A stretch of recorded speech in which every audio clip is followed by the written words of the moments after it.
வணக்கம். நீங்கள் நம்ம பார்க்க போகிற சமையல் ஒரு சூப்பரான முட்டையை வச்சு ஒரு சிம்பிளான சைடிஷ் எப்படி செய்யலாங்கிறத பார்க்கலாம். சாதத்தில் போட்டு பரட்டி சாப்பிட்லாம். இட்லி, தோசை, சப்பாத்திக்கெலாம் கூட தொட்டு சாப்பிட்றதுக்கும் நல்லாயிருக்கும். வாங்க எப்படி செய்யலாங்கிறத பார்க்கலாம். இப்போ ஒரு கடாயை எடுத்துக்கலாம். தேவையான அளவுக்கு எண்ணெய் சேர்த்துக்கலாம். எண்ணெய் சூடானதும் ஒரு டீஸ்பூன் போல் சீரகம், கொஞ்சமாக கருவேப்பிலை சேர்த்துக்கலாம். பொரியவும் ஒரு கப் அளவுக்கு பொடியாக நறுக்குனா பெரிய வெங்காயம் சேர்த்துக்கலாம்.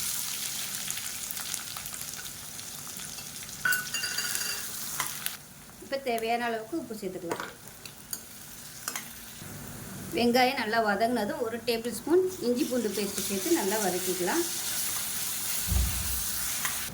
இஞ்சி பூண்டு பேஸ்ட் நல்லா வதங்கவும் ஒரு டேபிள் ஸ்பூன் மிளகாத்தூள் சேர்த்துக்கலாம்.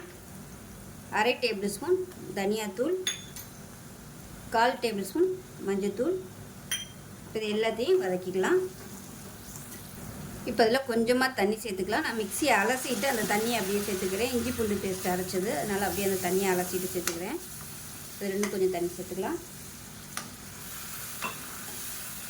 இது அப்படியே கொஞ்சம் திக்காய் வரட்டும். 1/4 டேபிள் ஸ்பூன் கரம் மசாலா சேர்த்துக்கலாம். உங்களுக்கு அந்த ஃப்ளேவர் பிடிக்கும்னா சேர்த்துக்கோங்க, இல்லைன்னா விட்டுறலாம். கொஞ்சம் ஹை ஃப்ளேமில் வச்சு கொஞ்சம் திக்காய் வரட்டும். இப்போ நல்லா திக்காகி எண்ணெயெல்லாம் பிரிய ஆரம்பிச்சிச்சு. இந்த ஸ்டேஜில் ஒரு 5 முட்டை வேக விட்டு இந்த மாதிரி கட் பண்ணி வச்சுருக்கேன். வெள்ளையை மட்டும் சேர்த்துக்கலாம். இப்போ இந்த வெள்ளைக்கருவை மட்டும் கொஞ்சம் நல்லா பரட்டி விட்டுக்கலாம். மஞ்சக்கரு சேர்த்தோம்னா உடஞ்சிரும், அதனால் கடைசியாக சேர்த்துக்கலாம். இப்போ ஹை ஃப்ளேமில் வச்சுட்டு நல்லா பரட்டி விட்டுக்கலாம்.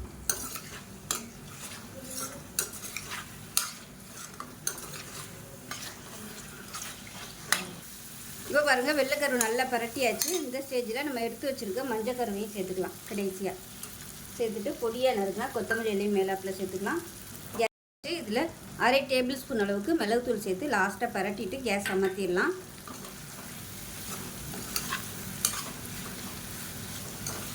முட்டை வறுவல் ரெடி ஆயிடுச்சு. சாதத்தில் போட்டு பரட்டி சாப்பிட்டு பாருங்கள், அட்டகாசமாக இருக்கும். சைடிஷாகவும் வச்சுக்கலாம். ஸோ செஞ்சு பாருங்கள். செஞ்சு பார்த்துட்டு எப்படி இருந்துச்சுங்க சொல்லுங்கள். வீடியோ பிடிச்சுன்னா லைக் பண்ணுங்கள், கமெண்ட் பண்ணுங்கள், சேனலை சப்ஸ்கிரைப் பண்ணுங்கள், பக்கத்தில் பெல் பட்டனையும் ப்ரெஸ் பண்ணுங்கள். நன்றி.